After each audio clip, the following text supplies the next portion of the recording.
ila Nabi Muhammad Rasulullah sallallahu alaihi wasallam wa kafatil anbiya'i wal mursalin li jamil muslimin wal muslimat wal mu'minin wal mu'minat wa khususan ila hadrati almarhum al-Imam al-Ghazali rahimahullah ta'ala sya'ulillah ilahumul Fatihah.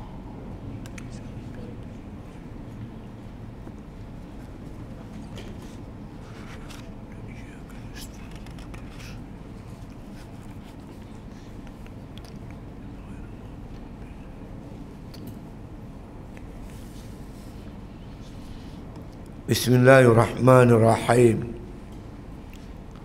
Alhamdulillahi Rabbil Alamin. Wassalatu wassalamu ala asyrafil anbiya wal mursalin wa ala alihi wa sahbihi ajma'in. Qala musannif rahimahullah ta'ala fi kitabih summa i'lam anna as'abal umuri salasa innama huwa tarkul iradati bil qalbi iz kam min tarikin laha bi zahirihi muhibbin muridin laha bi batinihi fahuwa fi mukafahatin wa muqasatin syadidatin min nafsi wa sya'nu kulluhu fi hazihi. Makna lebih kurang, kemudian ketahui olehmu sesungguhnya yang amat sukar dalam urusan ini yang tiga, maka sesungguhnya iaitu meninggalkan kehendak dengan hati. Kerana berapa banyak mereka yang meninggalkan baginya pada zahirnya, tetapi kasih ianya berkehendak baginya dengan batinnya, maka ianya berada dalam keadaan bertolak-tolakkan, dalam keadaan yang cukup payah dan amat sukar daripada nafsunya, dan urusan seluruhnya pada ini perkara. Jadi tuan-tuan, kita sambung cuti panjang, sambung berkaitan dengan masalah aqabatul awaib, faktor-faktor yang menghalang kita mengerjakan ibadat, iaitu yang pertama kita sebut iaitu berkaitan dengan masalah dunia. Yang kedua kita akan jumpa faktor yang menghalang kita buat ibadat, iaitu dinamakan manusia atau makhluk. Yang ketiga nanti iaitulah dinamakan syaitan, dan keempatnya nanti nafsu. Jadi makhluk dunia ni tuan-tuan, kita kena zuhud. Telah disebut oleh Imam Ghazali kenapa kita perlu zuhud. Yang pertamanya, bahawa cinta dan kasih kepada dunia ini mengganggu ibadat kita kepada Allah Subhanahu wa taala. Dengan kita berzuhud daripada dunia itu, memudahkan kita untuk buat ibadat. Yang tu dah hurai dah. Yang kedua, dia bagi sebab kalau kita zuhud ni, ibadat kita berkualiti, nilainya tinggi di sisi Allah Subhanahu wa taala. Jadi kita berazam supaya, makna kata, kita nak zuhud dengan dunia ini supaya dapat kita buat ibadat kepada Allah Subhanahu wa taala. Sekarang ni kita bicara apa itu makna zuhud. Sebelum kita cuti panjang ni, hari tu ni Imam Ghazali cerita zuhud ada dua macam. Satu zuhud makhdur, satu zuhud ghairu makhdur. Zuhud yang makhdur ni zuhud yang kita boleh buat. Zuhud ghairu maqdur kita tak mampu buat. Itu anugerah daripada Allah Subhanahu wa taala. Apa itu zuhud maqdur? Zuhud yang kita boleh buat. Yang pertama tuan-tuan sekalian, meninggal menuntut benda yang kita tak ada. Macam kita tak ada kereta. Kan? Kita tak perlukan kereta, kita perlu motor. Rumah kita dekat ya. Boleh main masjid. Kita cuma perlukan motor, tak perlu kereta contoh. Jadi yang kata zuhud tu, oleh kerana dia tak perlu, tak ada kepentingan sangat, maka meninggalkan menuntut. Dia tak mau tuntut, tak ada pun tak apalah. Boleh buat tak boleh buat? Boleh lah kan. Kita buat banyak cerita, nak pinjam duit lagi, loan bank lagi, gaji kita kecil tak? Kita boleh meninggalkan menuntut tu boleh. Itu ghairu maqdur. Kita boleh buat. Yang kedua tuan, memisahkan apa yang ada di tangan kita. Kita ada duit, kita boleh berpisah bertangan kita untuk infak fisabilillah, untuk bersedekah. Contohnya kan boleh buat tak? Boleh. Kita ada duit mata RM10, kita nak pisahkan RM2, ambil buat tabung masjid, boleh tak? Apa payahnya kan? Itu namanya ghair zuhud yang maqdur, kita boleh buat. Yang ketiga, meninggalkan hati daripada menuntut benda yang kita tak ada dan kita tak perlu. Benda yang tak ada, tak perlu, kita tinggal hati kita. Makna kata daripada kita mencari-cari, menuntut-nuntut. Itu dinamakan zuhud yang maqdur. Zuhud yang tiada maqdur, yang tak kuasa kita buat, iaitu apabila beramal dengan zuhud maqdur ni tadi, insya-Allah Allah anugerah kepada kita zuhud yang kita tak kuasa, ghairu maqdur. Apa dia? Rasa sejuk hati dengan dunia. Kita tak ada cinta dunia, tak ada hubbu dunia. Ada pun tak apa, tak ada pun tak apa. Kalau tak ada kita cari, tu mana cinta lah tu. Ada pun tak apa, tak ada pun tak apa, itu namanya zuhud. Itu cerita yang lepas tu. Ni kita nak sambung lagi.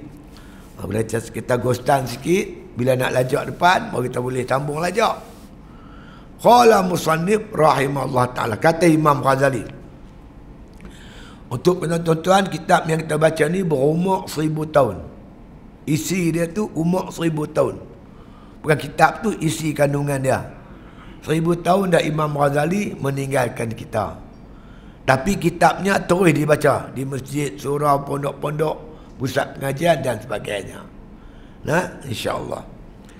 Kata Imam Ghazali rahimahullah ta'ala, summa i'lam, kemudian ketahui oleh kamu.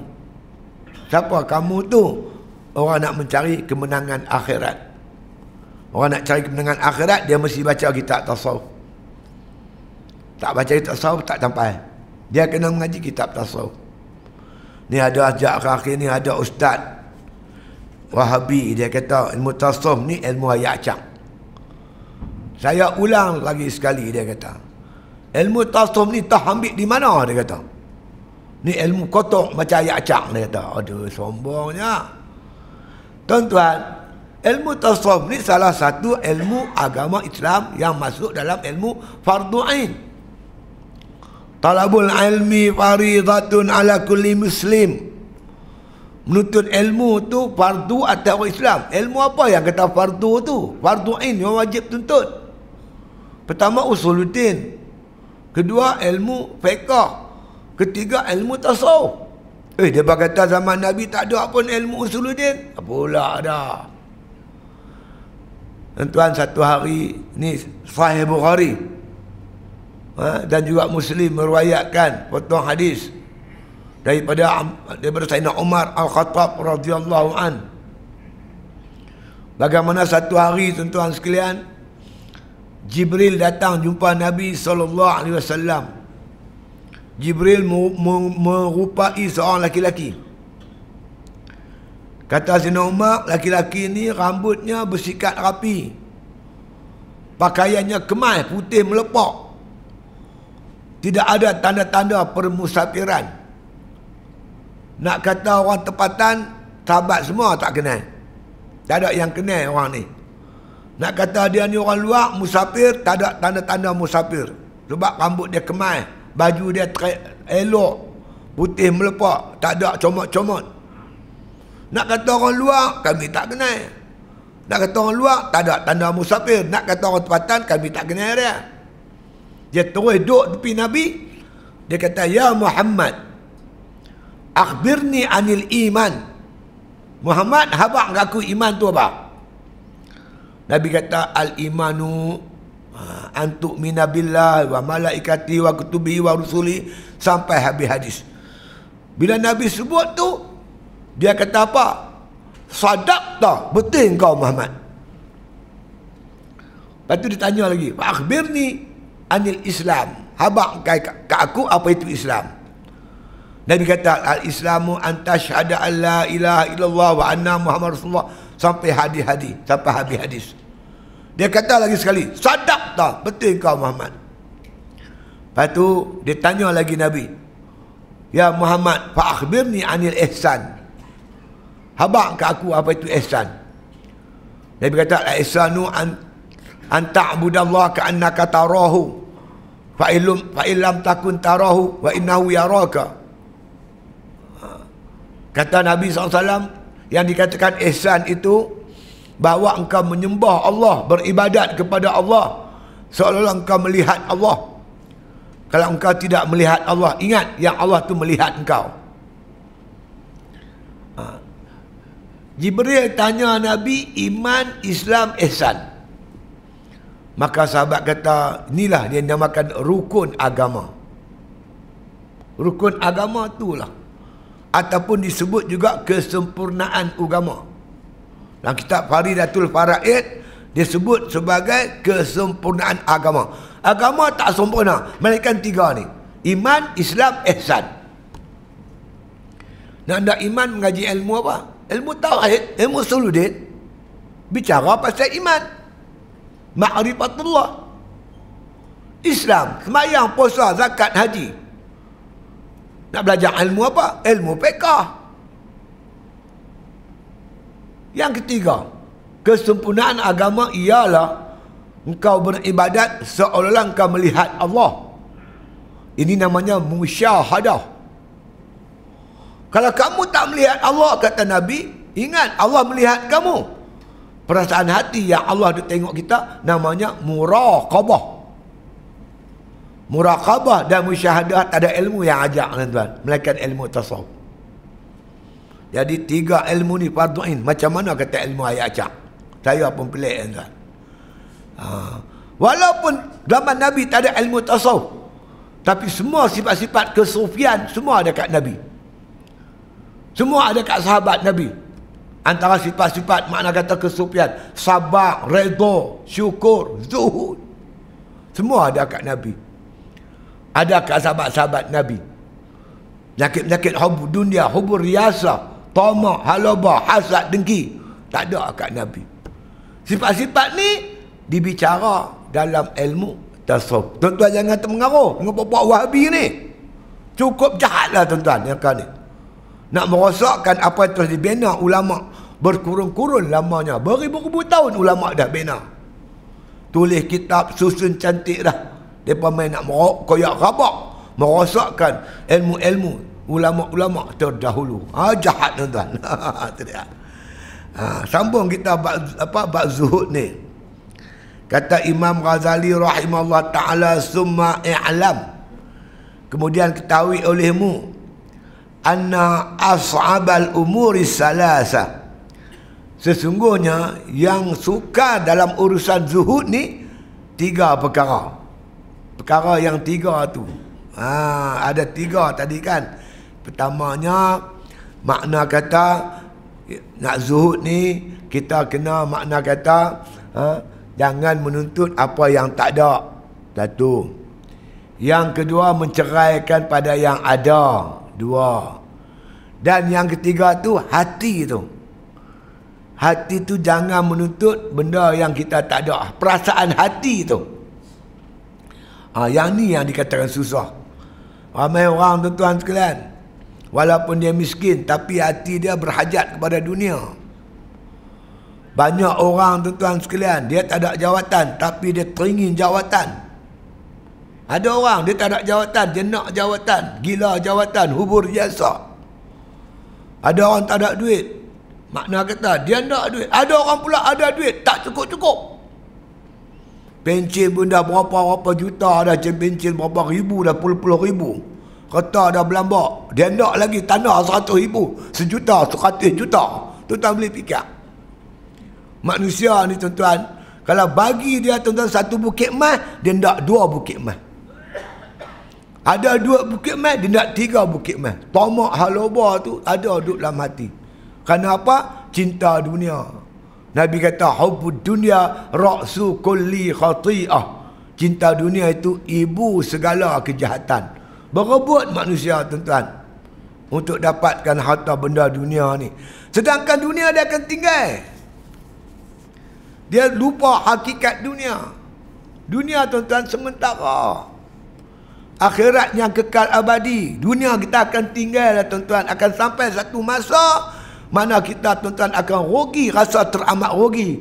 Habis hidup kita di dunia ni duk hambat dunia. Kita akan menyesal tuan-tuan. Kita tak guna makna umur kita untuk beribadat kepada Allah Subhanahu Wa Taala. Ada kata tak mak infak fi sabilillah. Kumpul kata banyak-banyak. Sedangkan Allah Taala kata wa anfiqu mimma razaqnakum. Allah kata nafkahkanlah harta benda kamu yang kami rezekikan kepada kamu min qabli an ya'ti ahadukumul maut, sebelum datangnya maut, sebelum datang mati. Infaklah, sedekahlah kata benda kita. Yang kita sedekah itulah tuan-tuan kita akan kutip hasilnya besok di akhirat. Yang kita belanja ni belum tentu lagi tuan-tuan. Ada orang dia himpun harta. Allah Ta'ala gambarkan bila kita nak mati itu tuan-tuan, dekat-dekat nak mati, fayaqula rabbi, kamu akan berkata, laula akhartani ila ajalin qarib, ya Allah, kalau engkau panjangkan sikit saja umur aku, bagi ke aku sikit ya Allah, masa nyawa dah sampai ghararah, nyawa dah sampai ke dada tuan-tuan, kaki kita ada jam, mati dah, paha mati, perut dah mati, nyawa sampai ke dada. Ketika itu kita akan kata, laula akhartani ila ajalin qarib, ya Allah ya Tuanku, kalau kau bagi aku sikit masa seminit dua jadilah. Nak buat apa? Fa asaddaqo, aku akan bersedekah. Aku nak wakaf, aku nak infak fi sabilillah, wa akum minas salihin, aku nak jadi orang soleh. Masa tu kita baru kenal dunia ni apa benda tuan-tuan. Kita himpun kata tinggal, tak bersedekah, tak infak, tak berwakaf, kita akan menyesal tuan-tuan. Kata tu jadi hak orang lain, bukan jadi hak kita dah. Mereka buat apa, buat maksiat kan, yang kata benda tu kita menerima bala bencana dia. Masa tu kita tahu bahawa dunia ni sebenarnya Allah jadikan kat kita untuk kita, makna kata tanam dia, kita infak dia agar kita dapat habuan-habuan di akhirat masa akan datang. Itu dia. Jadi 3 perkara ni. Apa dia perkara 3 yang ketiga itu? Imam Ghazali kata innama huwa tarkul iradah bil qalbi, iaitu meninggalkan kehendak di dalam hati. Dia ada 3. Pertama, tidak menuntut. Yang kedua, boleh ceraikan apa yang ada di tangan kita. Ketiga, tidak menuntut apa yang kita tak ada. Hati itu tak berkehendak menuntut. Contoh, kita tak perlukan kereta. Nak meninggal hati itu tak mau kereta. Payah tuan. Bila ada duit saja, kita akan cari. Ada duit saja kita akan cari. Rumah elok, rumah besar, rumah cantik. Memang kita tak ada duit, memang kita tak nak. Tapi bila kata duit ada, mula kita nak dah. Tak salah ambil dunia tuan-tuan. Tapi kita kena ingat, dunia ni, semua ni akan disoal oleh Allah di akhirat besok. Halaluha hisabun, wa haramuha azabun. Halalnya akan dihisap, yang haram akan kita terima azab. Dunia yang tak dihisap, dunia yang kita ambil untuk buat ibadat. Yang tu Tuhan tak hisap.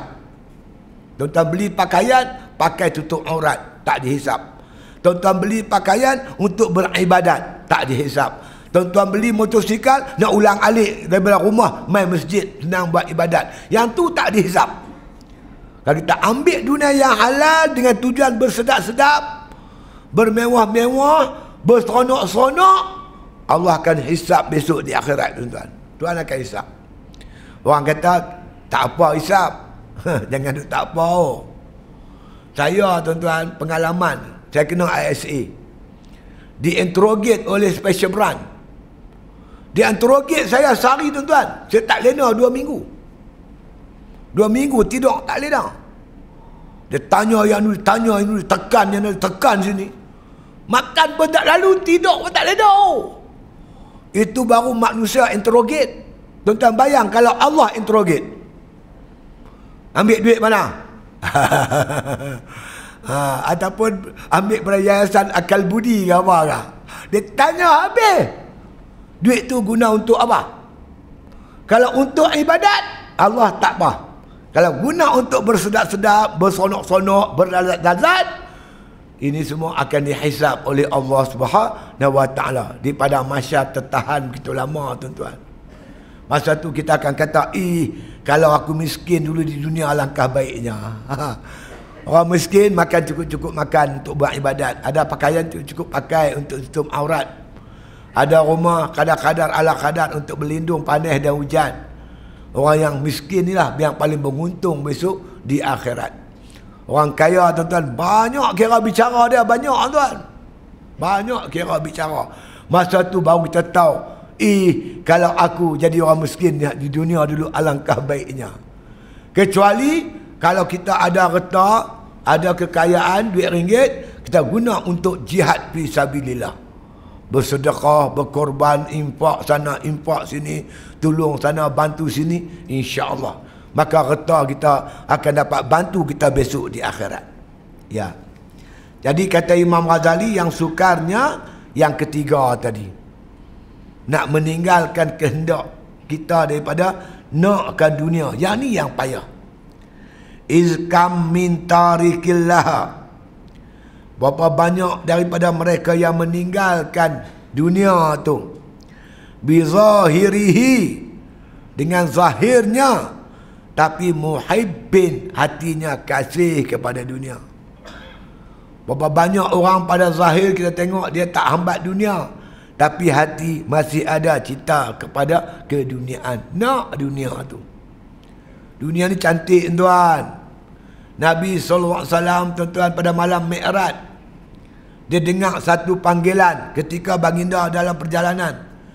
Ya Muhammad, unzurni as'aluka. Wahai Muhammad, tengoklah ke aku ni. Aku nak soal hang. Nabi buat tak tahu. Lebih teruskan perjalanan. Kemudian Jibril tanya Muhammad, hang tahu tak siapa panggil hang tu? Itulah dunia. Nasib baik kamu tak sahut panggilan dunia. Kalau kamu sahut panggilan dunia itu, habis umat kamu duk hambat dunia, rebut dunia, berkelahi kerana dunia. Tu tara Nabi tak jawab pun, tuan-tuan. Hebat-hebat. Bak hambat dunia ni. Dunia punya pasal, tuan-tuan, tinggal semayang. Dunia punya pasal, tuan-tuan, tak kira halal haram. Dunia punya pasal berebut adik-beradik, berkelahi, berparang, bergolok. Dunia punya pasal, tuan. Saya dulu, tuan-tuan, kerja storekeeper. Jabatan Kesihatan Negeri Kedah. Pejabat saya dekat dengan bilik mayat masa tu. Dekat penjara Lustang. Bila saya tengok, saya tengah buat kerja, tengok ramai orang bilik mayat, saya pergi. Awak ni ramai kat ni. Tak tahulah cik, oi. Abang tetak adik dengan tajak, mati adik tu. Pasal apa? Rebut tanah. Dia. Abang boleh takik adik sampai mati, tuan. Reta punya pasal. Aduh, letih, tuan. Suami saman isteri, isteri saman suami. Macam-macam jadi, tuan. Dengan sebab merta ni. Tu cara Nabi tak sahut. Kalau Nabi sahut saya pun tak tahulah tuan-tuan yang dirahmati Allah. Sikit sangat orang yang zuhud dengan dunia ni. Walau pada zahirnya kita nampak dia macam tak nak dunia, tapi hatinya kasih, kata Imam Ghazali, kepada dunia. Ya. Muridillaha bibatinihi. Berkehendak, dia kata, akan dunia itu dengan batinnya. Hati itu suka kepada dunia. Tak zuhud kepada dunia. Orang tanya apa salah? Tuan-tuan, dunia dengan akhirat ni, kata Imam Ghazali, ibarat masyrik dengan maghrib. Masyrik matahari naik, belah sana. Maghrib matahari jatuh. Kita menghadap masyrik, kita membelakangkan maghrib. Betul tak? Kita menghadap maghrib, kita membelakangkan masyrik. Hang menghadap matahari jatuh, hang membelakangkan matahari naik. Hang menghadap matahari naik, hang membelakangkan matahari jatuh. Hang menghadap dunia, hang terpaksa berpada-pada dengan. Kalau hang menghadap dunia, hang membelakangkan akhirat. Tuan-tuan tengoklah orang hambat dunia. Mana masa dia untuk ibadat, tuan-tuan? Tak ada masa nak main masjid. Tak ada masa nak baca Quran. Tak ada masa nak berzikir. Umur makin tua, tuan-tuan. Umur makin lanjut. Kubur makin hampir. Bekalan amat kurang. Bila orang tu hati terpaut dengan dunia, tuan-tuan, akhirat dia akan terabai. Percayalah, tuan-tuan. Orang yang tumpu akhirat, dunianya terpaksa berpada-pada. Cukuplah mana yang ada. Ada kereta buruk pun jadilah, boleh pergi kerja, balik kerja, sudah. Ada motor buruk pun jadilah, boleh ulang-alik main masjid. Ada pakaian yang ala kadar, boleh tutup aurat pun sudah. Kerana, tuan-tuan, orang yang mengutamakan akhirat, maka dunianya biasalah, tuan-tuan, ala kadar. Tuan-tuan tengoklah para-para nabi, para-para wali, wali-waliullah, para-para sahabat radhiyallahu ajma'in yang memburu akhirat. Mana dunia mereka? Nabi pun, tuan-tuan, makan 3 hari sekali, tuan. Mana istana Nabi Muhammad sallallahu alaihi wasallam? Mana maligai Sayyidina Umar radhiyallahu an? Tak ada, tuan. Depa hambat akhirat, dunia depa tak terang mana. Tak macam lah ni. Hampa dapat dunia, tapi akhirat apa? Nak haramkan arak pun payah. Nak sekat judi pun payah. Jangan nak kata laksana hukum Allah di muka bumi Allah Ta'ala ini. Hang hambat dunia, hang takkan boleh laksanakan perintah Allah Subhanahu wa Ta'ala. Kalau hang makna kata hidup ala kadar, makan apa yang ada, insya-Allah hukum Allah kita boleh tegak dan daulatkan di atas muka bumi Allah Subhanahu wa Ta'ala ini. Lepas itu Imam Ghazali kata, yang payahnya nombor 3, nak menanggalkan hati itu daripada dunia. Bila kita hati kita penuh dengan dunia, tuan-tuan, penuh dengan dunia, tak ada tempat kita nak isi Allah Subhanahu wa Ta'ala. Tak ingat Allah lah, tuan-tuan, ingat dunia. Ma ja'alallahu rajulin min qalbayni fi jawfi. Allah tak jadikan 2 hati, 1 dada. 1 hati, dalam hati ni 1 ya, tuan-tuan. Kalau hang penuh isi dengan dunia, tak ada tempat Tuhan nak duduk. Kalau nak bagi Allah Ta'ala masuk dalam hati hang, hang kena kosongkan hati daripada cinta kepada dunia. Cinta tak boleh 2. Cinta kita hanya kepada Allah Subhanahu wa Ta'ala. Ya Musa, kata Allah, wahai Musa, farriq li baitan li askuna fi. Wahai Musa, kosongkan 1 bilik di rumah hatimu, aku nak duduk. Kalau hati penuh berserabut dengan dunia, tak ada tempat, tuan-tuan. Kita bawa kereta, tuan-tuan, hati kepala kita melayang atas ceruk, langgak pokok lembu, langgak belakang lori, tuan-tuan. Kita kena fokus pemanduan kita. Begitulah apa-apa hal pun, kita kena fokus hati kita untuk Allah Subhanahu wa Ta'ala. Ulama sebut sebagai Baitur Rabb. Hati kita ni sebagai rumah Tuhan. Lepas tu Allah kata, ya Musa, farriq li baitan li askuna fi. Wahai Musa, kosongkan 1 bilik di rumah hatimu supaya aku nak duduk. Maknanya kalau kita nak ingat Tuhan, hati jangan ingat benda-benda yang lain. Kalau ingat dunia, hang tak mampu nak ingat Allah Subhanahu wa taala. Hang lupa Tuhan. Jadi pilihlah, nak dunia ke nak akhirat. Bal tu'sirunal hayatad dunya wal akhiratu khairun wa abqa. Tapi kebanyakan manusia mengutamakan dunia, wal akhiratu khairun, sedangkan akhirat lebih baik, wa abqa, lebih kekal. Pilihlah akhirat tuan-tuan, kita nak pergi sana. Jangan dunia menghalang kita beribadat kepada Allah Subhanahu wa taala. Ada antara mereka tu, kata Imam Ghazali, pada zahir meninggalkan dunia, tetapi hatinya kasih kepada dunia, berkehendak kepada dunia dengan batinnya. Fahuwa fi mukafahatin wa mukhasatin. Hatinya dalam keadaan bertolak-tolak, nak tak mau, nak tak mau. Dia jadi macam tu, tolak pi tolak mai. Ya, mukhasatin, payah nak tanggai dunia dalam hati ni, payah tuan. Orang yang hati terpaut dengan dunia tuan, mati sakit tuan, mati susah. Dunia tuan-tuan dengan kita ni dah jadi macam isi dengan kuku, cukup rapat. Isi dengan kuku ni tuan-tuan boleh pisah ke? Kalau pisah sakit tuan, cukup sakit. Begitulah orang yang hatinya terpaut kasih pada dunia, nak mati payah tuan-tuan, nak pisah daripada dunia. Kalau tuan-tuan cintakan akhirat, mati itu tuan-tuan suka, kerana tuan-tuan nak pergi akhirat. Kalau tuan-tuan cintakan Allah, maka mati itu menggembirakan kita tuan-tuan. Sebab mati itulah jalan yang cepat untuk kita bertemu dengan Allah Subhanahu wa taala. Innakum lan tarau rabbakum hatta tamutu. Kamu tak akan dapat melihat Tuhan kamu melainkan kamu mati. Orang yang cinta Allah, dia cari mati tuan. Kerana kematian itu boleh membawa dia bertemu dengan Allah Subhanahu wa taala, kekasih yang dia cintai. Al-mautu jisrul habibi ilal habib. Maut itu jambatan kekasih bertemu kekasih. Orang yang cintakan Allah, dia cinta mati. Pernah satu hari tuan-tuan, khalifah tanya seorang ulama, ya ulama, pasal apa setengah orang suka mati, setengah orang takut mati? Ulama tu kata apa? Orang yang takut mati ni ibarat hamba yang lari daripada Tuhan dia. Hamba yang lari daripada Tuhan, dia takut nak balik rumah Tuhan dia, takut dia dihukum.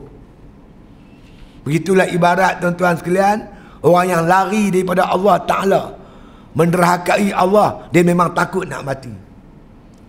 Tetapi orang yang, makna kata yang cinta mati, ibarat orang yang lama tak bertemu dengan isteri dan anak-anaknya. Tuan-tuan kena tahanan ICA 5 tahun. 5 tahun tuan-tuan tak berjumpa anak dan isteri. Hari apa yang paling gembira tuan-tuan? Hari tuan-tuan dibebaskan daripada penjara, daripada tahanan. Tuan-tuan boleh balik jumpa anak dan isteri tuan-tuan. Itulah hari yang amat menggembirakan tuan-tuan. Pasal apa? Hari itu kita boleh jumpa anak dan isteri kita yang kita sayang. Tidak? Mati ni hari bertemu dengan Allah. Siapa ambil tarikat tuan-tuan sekalian Syatariah, ada satu doa diajak oleh Syekh. Allahumma ja'al khaira ayyamina yauma nalqa wa anta radin anna. Ya Allah ya Tuhanku, ya Allah ya Tuhan kami, jadikanlah sebaik-baik hari kami yauma nalqa, hari kami bertemu Kau ya Allah, iaitu mati. Wa anta radin anna, sedangkan Kau redha dengan kami. Sebab itu rata-rata sahabat-sahabat Nabi tuan-tuan cintakan mati, yakni mati syahid, untuk bertemu dengan Allah Subhanahu wa taala. Kalau kita cinta dunia, Allah tuan-tuan, mati kita cukup tak mau. Teringat saham kita ada, kereta benda kita, rumah cantik kita, kereta lawa kita, kereta besar kita. Maka roh nak pisah dengan jasad, azab tuan-tuan, cukup menyeksakan. Oleh itu, mula pada hari ini, marilah kita belajar mencintai Allah Subhanahu wa ta'ala, agar mati kita menggembirakan kita bertemu dengan kekasih kita, yakni Allah Subhanahu wa ta'ala. Allah masukkan kita ke syurga tuan-tuan. Dalam syurga pula kita dapat melihat wajah Allah Subhanahu wa ta'ala. Seperti mana firman Allah Ta'ala dalam Al-Quran, wujuhun yawma izin nadhirah ila rabbiha nadhirah. Di mana kata Allah Ta'ala pada hari itu muka mereka nadhirah, berseri-seri, ila rabbiha nadhirah, memandang mereka akan Tuhan mereka itu. Muka mereka berseri-seri, dapat melihat wajah Allah. Nikmat yang paling besar di akhirat besok bagi mereka yang mencintai Allah, cinta akhirat, tak cinta dunia. Itu dia. Cakap senang, nak buat payahlah tuan-tuan. Oi, Masya Allah. Itu dia. Syadidatin min nafsih, bersangatan payah bagi nafsunya. Nak tuan-tuan sekalian, nak tinggal kehendak kasih dunia ni cukup payah tuan-tuan. Sedangkan Nabi kata, hubbud dunya ra'su kulli khati'ah.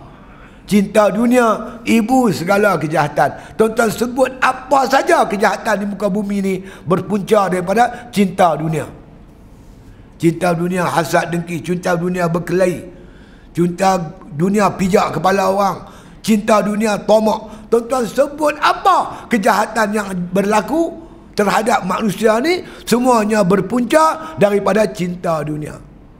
Sebab itu Nabi kata, hubbud dunya ra'su kulli khati'ah. Cinta dunia itu ibu segala kejahatan. Nak bersatu tak boleh tuan-tuan. Kenapa sahabat-sahabat Nabi dulu senang disatukan oleh Rasulullah? Kerana mereka zuhud. Mereka tak cinta dunia. Kita lah payah tuan-tuan. Kerana hati kita bersabut dengan keduniaan. Nak satukan umat Islam cukup payah. Jangan kata nak satukan manusia ramai, adik-beradik pun payah bersatu tuan. Buat lagu mana pun tak jadi, buat macam mana pun tak jadi, bila ada cinta kepada keduniaan.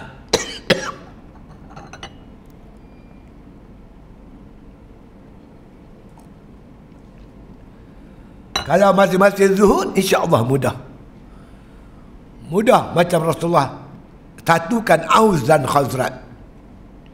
Macam Rasulullah satukan apa nama Ansar dan Muhajirin, Arab dan Ajam. Boleh satukan, alhamdulillah. Kaya dan miskin, rakyat dan juga pemimpin, boleh disatukan dengan hebat.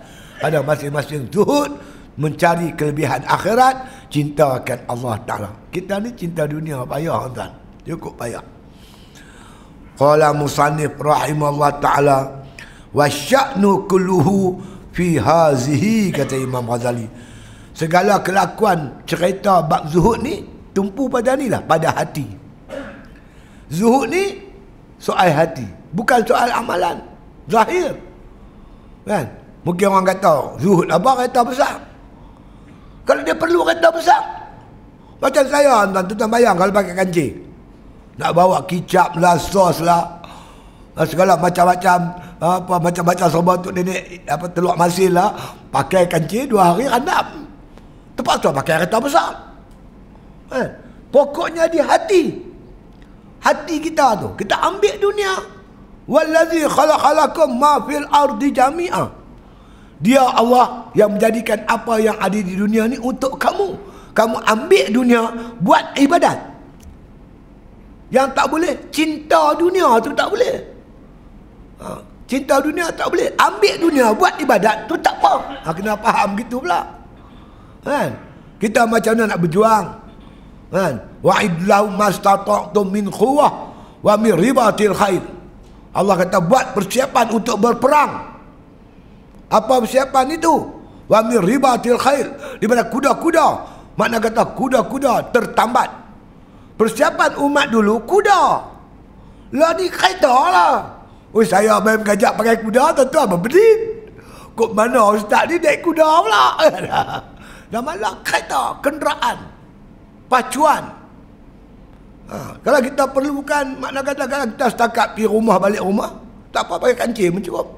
Tapi kalau tuan-tuan hari-hari bergerak, bu sana, bu sini, ke sana, kemari, kan? Sampai tukar minyak hitam, tuan-tuan, sebulan sampai 2 kali. Saya tukar minyak hitam sebulan 2 kali. Mana boleh berkata pakai kereta kecil? Kita pula badan tak sihat. Kalau kereta tu kecil, dia sakit punggung, tuan. Kalau kereta yang besar sikit, suspension itu, kita kurang sakit badan.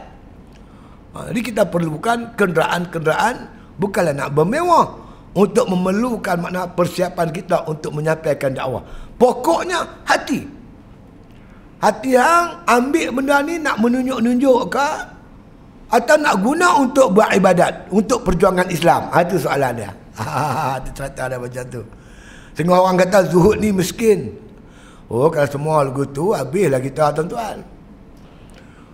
Nak buat tahfiz, perlukan sumbangan orang ramai. Orang pula miskin ke semua. Senarai list berdepah. Kutip-kutip orang RM2, orang RM2, baru dapat RM10. Nak beli bata pun tak cukup. Kita memerlukan orang-orang yang makna yang ada duit, yang ada harta, tapi zuhud dengan harta dia. Dia boleh berpisah daripada harta benda dia tu untuk jihad fisabilillah. Kalau boleh, biar ramai orang seperti Amr bin Auf di muka bumi Allah Ta'ala ini, supaya kekuatan ekonomi Islam cukup kukuh dalam menghadapi perjuangan mendaulatkan agama Allah Subhanahu wa Ta'ala. Gitu. Jadi Imam Ghazali sebut persoalan zuhud ni duk di hati. Apakah matlamat hati kita ambil dunia? Untuk perjuangan Islam, untuk ibadat, atau untuk bersedap-sedap, atau bermewah? Itu cerita dia. Maka kata Imam Ghazali rahimahullah ta'ala, alam tasma' ila qawlihi subhanahu wa ta'ala, subhanahu azza min qail. Tidakkah kau pernah dengar?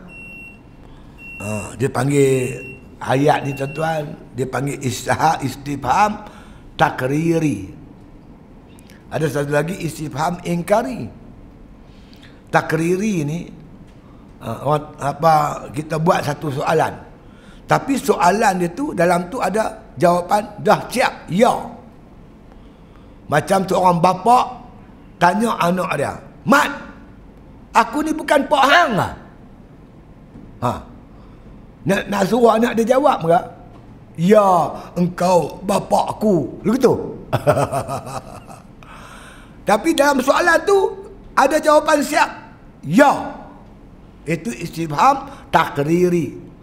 "Mat, hang ingat aku ni anak hang lah?" Takkan mat tak tahu dia anak ke pak lah. Tapi dalam jawapan tu tidak. Dalam soalan tu dah ada jawapan tidak. Itu istifham ingkari. Jadi Imam Ghazali sebut dalam makna kata ayat ni, dia kata alam tasma' ila qawlihi subhanahu azza wa min qail. Takkah pernah kau dengar firman Allah Ta'ala? Artinya aku pernah dengar. Jawapan tu macam tu. Apa dia firman Allah? Bab ni Allah berfirman, tilkad darul akhiratu, bahwasanya negeri akhirat itu, naj'aluha, kami jadikan kelebihan-kelebihan akhirat tu untuk siapa? Lillazina la yuriduna uluwan fil ardi, iaitu mereka-mereka yang tidak berkehendak ketinggian di muka bumi, wala fasada, tak berkehendak kepada melakukan fasad, kerosakan di muka bumi. Jadi Allah sebut, Allah jadikan kelebihan negeri akhirat ini untuk siapa? Untuk mereka-mereka la yuriduna uluwan, yang dia tidak berkehendak kepada uluwan, ketinggian. Dia tak nak. Tapi nak buat macam mana, tuan-tuan? Orang lantik dia, dia tak ada cita-cita nak jadi ketua cawangan Mesyuarat Agung Cawangan, orang lantik dia. Itu orang macam ni yang Allah Ta'ala nak bagi kelebihan akhirat. Tapi kalau orang tu berkehendak jadi ketua, dia lobby sana, lobby sini, burukkan orang tu, burukkan orang ni, dia tak ada tempat di syurga besok. Tempat di syurga orang yang Tuhan sebut lillazina la yuriduna uluwan fil ardi, orang yang tak berkehendak ketinggian di muka bumi. Tapi kalau Allah nak tinggikan dia, tuan-tuan, Allah tinggi. Dia tidak bercita-cita supaya masyhur. Dia tak ada duk masuk muka dia kerap dalam Facebook, tak ada. Dia mengajak, mengangkat agama Allah Ta'ala, menceritakan Islam pada orang. Dia pun tak panggil orang suruh ambil gambar dia. Orang tu siap Facebook. Kemudian ada orang tu viral sana viral sini, dia pun tak suruh. Dia tak berkendak benda ni. Tapi kalau oleh kerana dia nak mengangkat agama Allah, Allah angkat nama dia di kalangan makhluk. Tapi hati dia tak berkendak kepada ketinggian. Orang macam inilah tuan-tuan sekalian mendapat tempat besok di negeri akhirat. Reti sebaliknya, orang yang menuntut ketinggian tak ada habuan di akhirat. Hendak ketinggian dunia, orang agung hang di dunia. Orang angkat nama hang di dunia. Di akhirat tak ada tempat, tuan-tuan. Zuhud duduk di hati, tak teringin ketinggian dunia. Tapi kalau Allah nak angkat dia, itu Allah Ta'ala lah. Bagi aku tak ada bercita-cita supaya aku dimasyhurkan di tengah muka bumi Allah Subhanahu wa Ta'ala ini. Jadi Allah sebut kehebatan manusia mendapat balasan Allah di akhirat, la yuriduna uluwan fil ardi, yang hatinya tak berkendak kepada ketinggian di dunia ini. Walau fasadan, dia tak nak buat rosak di muka bumi. Dia nak buat kebaikan di atas muka bumi Allah Subhanahu wa Ta'ala. Inilah seorang yang zuhud, tuan-tuan. Hatinya dengan Allah Ta'ala. Cukuplah. Tuan-tuan bangkit tengah malam, tuan-tuan. Tuan-tuan semayang tahajud. Siapa pun tak tahu. Tak payah duk masuk Facebook kata aku semayang tahajud, tak payah cerita kat siapa. Tuan-tuan dengan Allah Ta'ala, ikhlas lillahi ta'ala. Allah panggil malaikat, tuan-tuan. Wahai malaikatku, hang tengok hamba aku tu.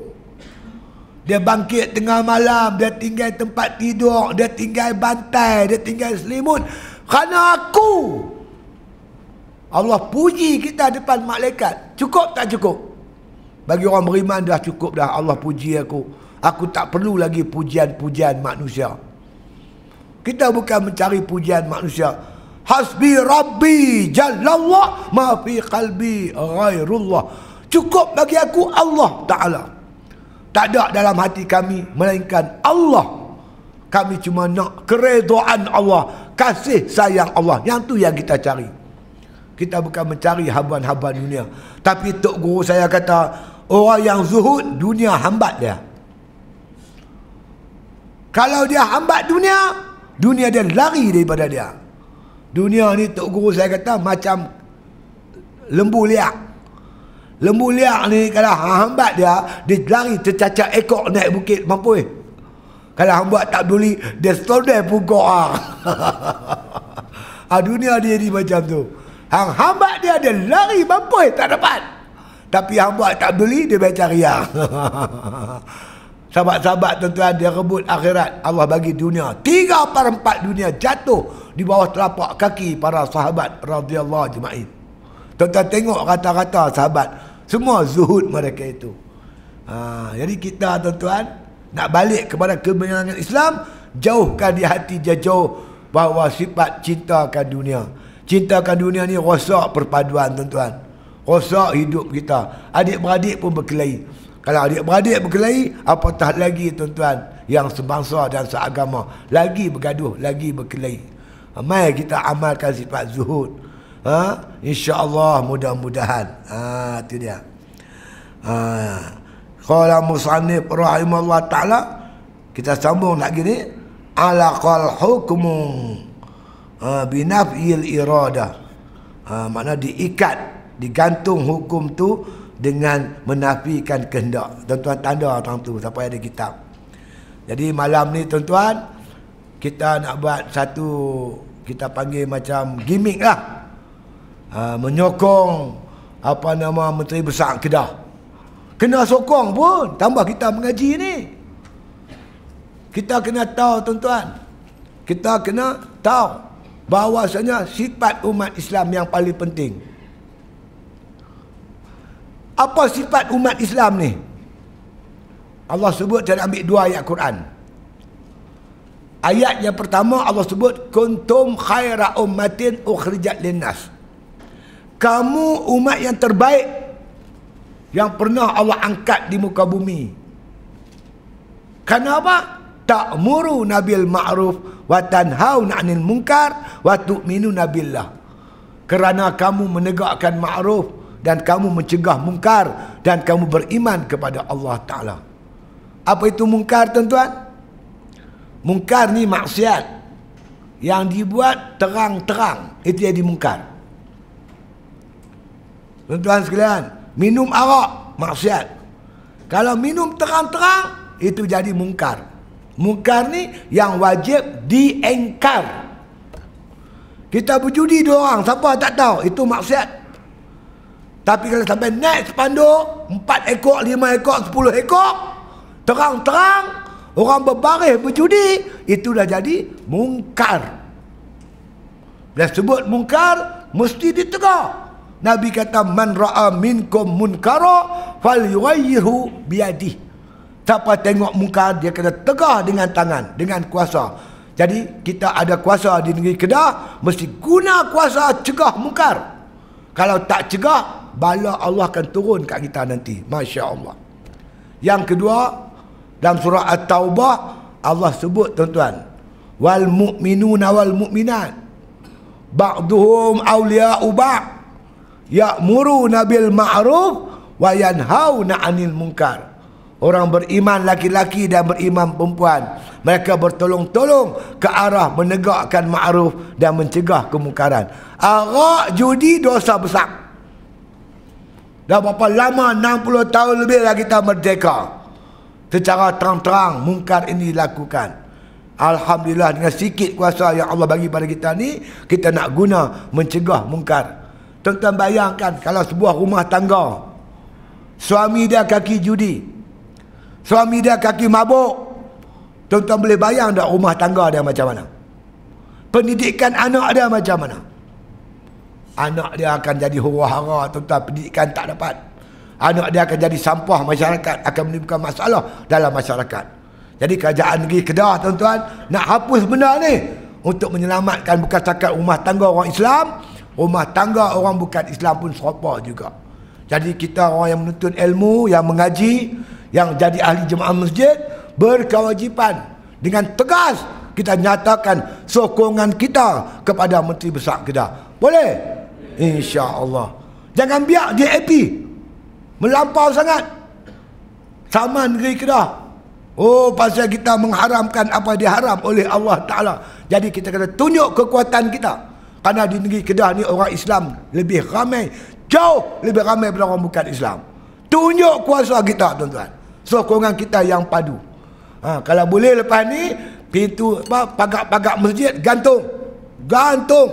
Kami jemaah khariah masjid Taman Selasih menyokong tindakan Menteri Besar Kedah dalam isu arak dan judi. Rata-rata biar mereka lalu kok nu nampak loli kat ni nampak, biar mereka tahu bahawasanya kita umat Islam bersama-sama dengan yang amat berhormat Menteri Besar Kedah di atas isu yang diwajibkan oleh Allah untuk kita cegahnya, iaitu arak dan judi.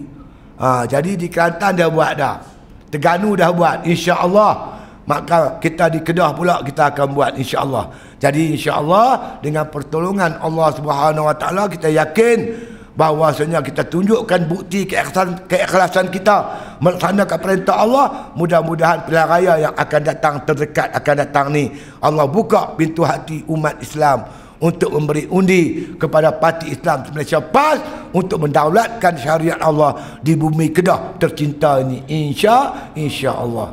Bismillahirrahmanirrahim. Alhamdulillahi rabbil alamin. Wassalatu wassalamu ala asyrafil anbiya'i wal mursalin wa ala alihi wa sahbihi ajma'in.